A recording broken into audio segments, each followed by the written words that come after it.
అందరికీ నమస్కారం. కలియుగం అచ్చు అంటే కలియుగానికి ఇంతకు ముందున్న కాలానికి తేడా ఏమిటో సింపుల్గా తెలుసుకుందాము. చెప్పులు షోరూంలో ఉంటాయి, అలాగే పుస్తకాలు రోడ్డుపై ఉంటాయి. మందు నగదులో కొనాలి, అలాగే పాల గురించి మనము అప్పు చేస్తాము. ఇవన్నీ కలియుగంలో జరిగే వింతలు. కుక్కలు బంగ్లాల్లో ఉంటాయి, అలాగే ఆవులు వీధుల్లో ఉంటాయి. పిల్లలు విదేశాల్లో ఉంటే తల్లిదండ్రులు వృద్ధాశ్రమంలో ఉంటారు. ఇవి కూడా కలియుగంలో జరిగేవి.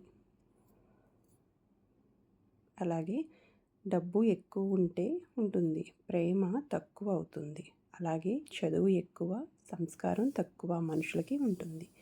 అందం ముఖ్యం, అందం గురించి చాలా జాగ్రత్త తీసుకుంటారు. ఆరోగ్యం నిర్లక్ష్యం, ఆరోగ్యాన్ని చాలా నిర్లక్ష్యంగా చూస్తారు. Thank you so much for watching. Please subscribe my channel. Thank you.